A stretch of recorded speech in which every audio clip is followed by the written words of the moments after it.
ঈদযাত্রার শেষ সময়ে চাপ পড়েছে পাটুরিয়া দৌলতদিয়া ও আরিচা কাজিরহাট নৌরুটে। এদিকে ভোলার ইলিশা ঘাটে ঈদের আগের দিন ঘরমুখো মানুষের উপচে পড়া ভিড়। এই মুহূর্তে পাটুরিয়া ঘাটে আছেন রিপোর্টার মোহাম্মদ ইউসুফ আলী এবং ভোলার ইলিশা ঘাটে আছেন নাসির উদ্দিন লিটন। সরাসরি প্রথমে যাচ্ছি ইউসুফের কাছে।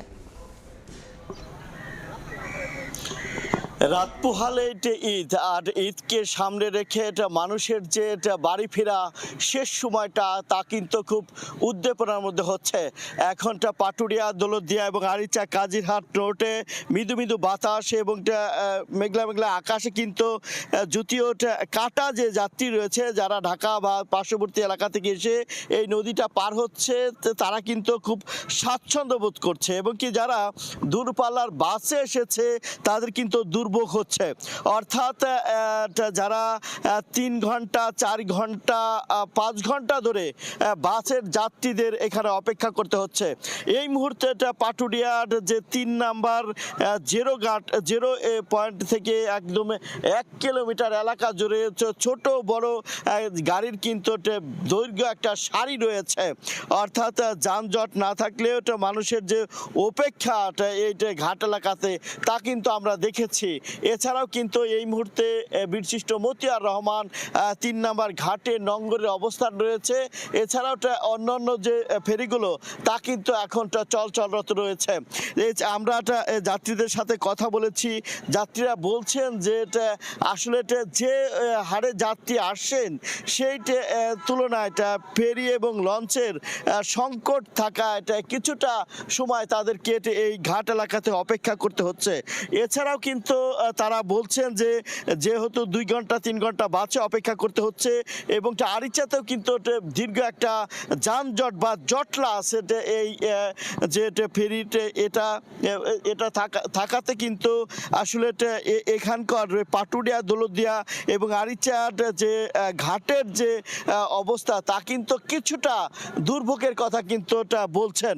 যদিও বিগত 2-3 দিনে কিন্তু যাত্রীরা দুর্ভোগের কথা বলেনি, কিন্তু আজকে রাতের থেকে কিন্তু সেই দুর্ভোগটা আমরা দেখতে পাচ্ছি। এবং কি এখানে যদি যারা অপেক্ষা করছেন অবশ্য ফেরি এবং লঞ্চের যে ঘাটগুলো একটু সরিয়ে নেওয়ার কারণে তারা কিন্তু অনেকে লঞ্চের জন্য বিলম্ব করছেন। অর্থাৎ আগেকার যে লঞ্চটা ছিল সেটা পাটুরিয়া ঘাটের কিন্তু অন্য জায়গায় সরিয়ে নেওয়া হয়েছে। এছাড়াও কিন্তু এই মুহূর্তে যারা ঘাট থেকে আসলে ঘাট পার হচ্ছে তারা বলছে একটু ঝুটকি ঝামেলা বা বিড়ম্বনা থাকলেও কিন্তু তারা এটাকে মেনে নিচ্ছে। অর্থাৎ ঝুটকি ঝামেলাটা এড়িয়ে তারা কিন্তু তাদের নিজ নিজ বাড়ির গন্তব্যস্থলে তারা যাচ্ছে।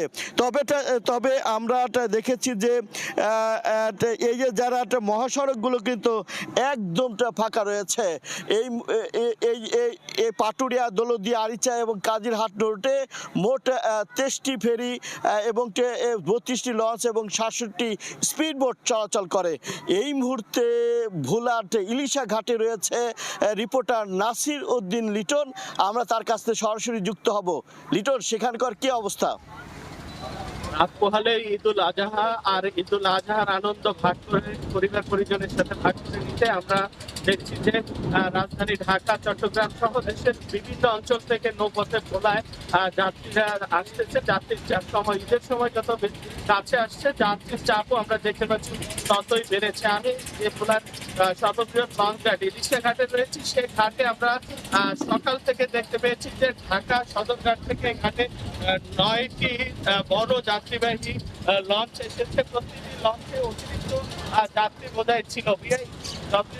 এবং রাজশাহীতে আমরা জানতে পেরেছি যে গত রাত থেকে এ পর্যন্ত ভোলা জেলার 7 উপজেলায় 28টি লঞ্চ ঢাকা সদরঘাট থেকে জেলায় এসেছে। সবগুলোতেই অতিরিক্ত যাত্রী ছিল। এছাড়া ভোলা থেকে চট্টগ্রাম সহ দেশের পূর্বাঞ্চলের যে যাত্রীরা রয়েছেন তারা কিন্তু আসলে লক্ষ্মীপুরের মধু চৌধুরীর ঘাট থেকে এই ঘাটে আসেন লঞ্চ উদ্যোগে। আমরা কিছুক্ষণ আগে দেখেছি এখানে একটি বড় লঞ্চ এসেছে। এখানে কয়েক হাজার যাত্রী এসে তারা এখন গন্তব্যে যাচ্ছেন, গন্তব্যের দিকে যাচ্ছেন। আমরা সেটা দেখতে পাচ্ছি। যাত্রীদের সাথে আলাপ করে যেটা জানা গেছে যে আসলে লঞ্চের মধ্যে নৌপথের যে যাত্রা, সে যাত্রা এবার কিছুটা স্বস্তির ছিল, কিন্তু পথে পথে বিড়ম্বনার নানা অভিযোগ রয়েছে যে ঘাটগুলোতে, বিশেষ করে ভোলার ইলিশা ঘাটে নামার পরে বাড়িতে যাওয়া বা পরিবার পরিজনের পৌঁছতে সড়ক পথের যে পরিবহনগুলো রয়েছে সেগুলো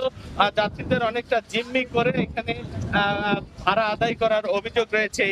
এছাড়া লক্ষ্মীপুর ভোলা রুটে নিষিদ্ধ কিছু ট্রলারে এখানে যাত্রী পরিবহন করছে, যেটা বৈরী আবহাওয়ার মধ্যে অনেক ঝুঁকি। এই ঘাটে কিছুক্ষণ আগে একটি ট্রলার ভেড়ানোর চেষ্টা করলে আমরা দেখছি যে কোস্টগার্ড সেটাকে ধাওয়া করে উত্তর দিকে নিয়ে গেছে, সেটাকে হয়তো তারা আটক করার চেষ্টা করছে। তো এখন থেকে আজকে সন্ধ্যা পর্যন্ত ঢাকা এবং চট্টগ্রাম থেকে আসলে যাত্রীবাহী লঞ্চ পর্যায়ক্রমে এই ঘাটে আসবে, এইরকম তথ্যই আমরা ঘাট সূত্রে জানতে পেরেছি। তো এখন পর্যন্ত আমার কাছে ইলিশা ঘাট থেকে এইটুকুই ছিল সর্বশেষ খবর। পাটুরিয়া ঘাট ও ইলিশা ঘাট থেকে ঈদযাত্রার সবশেষ খোঁজ খবর দিচ্ছিলেন আমাদের সহকর্মীরা।